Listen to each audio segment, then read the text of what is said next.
The smell of food dragged me from my room, my stomach turning traitor. Annie was cooking pasta, real food, not microwave meals. Tammy Wynette sang softly from the CD player as Annie swayed her hips, stirring tomato sauce. As we ate in silence, I forgave her more with every bite. Ma never cooked, never remembered my favorite meal was spaghetti, and never stayed sober long enough to sit at a table, but Annie wasn't Mom. We were washing dishes when we heard it. I cracked the window to let a moth out, and from the backyard came a faint sound, crying.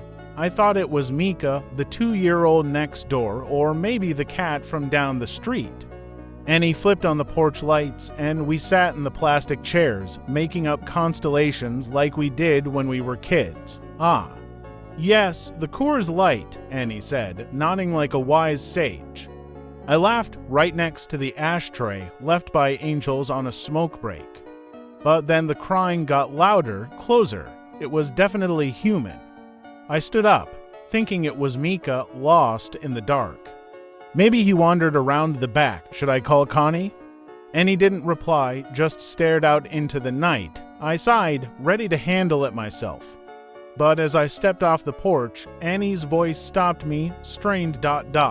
Em, get inside now. I froze, seeing the look on her face. She was staring at something behind me. I glanced back and saw it, too. Someone was crouching by the fence, their knees tucked under their chin, arms wrapped around their legs. They cried, mouth opening and closing like a child, but not a child. More like someone mimicking the sound, pretending.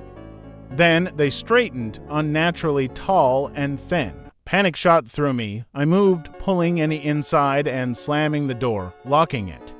We watched as the person approached, their steps slow and deliberate.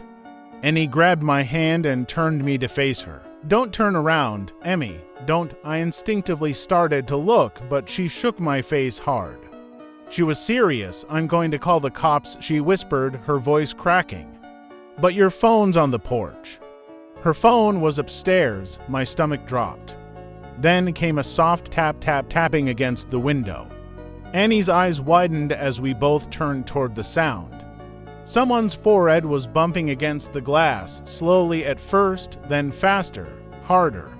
The window shook, the taps becoming slams. Then, silence. Just as I thought it was over, there was a tremendous crash. They had smashed their head through the window. We ran up the stairs two at a time, skipping the rotten ones. I looked back once, but Annie yanked me forward.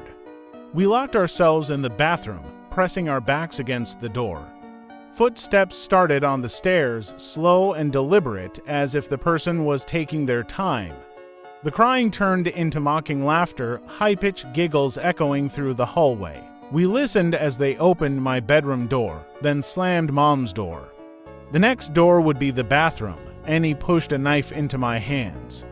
I shook my head, terrified of using it, but she insisted, her thumb pressing hard enough to draw blood.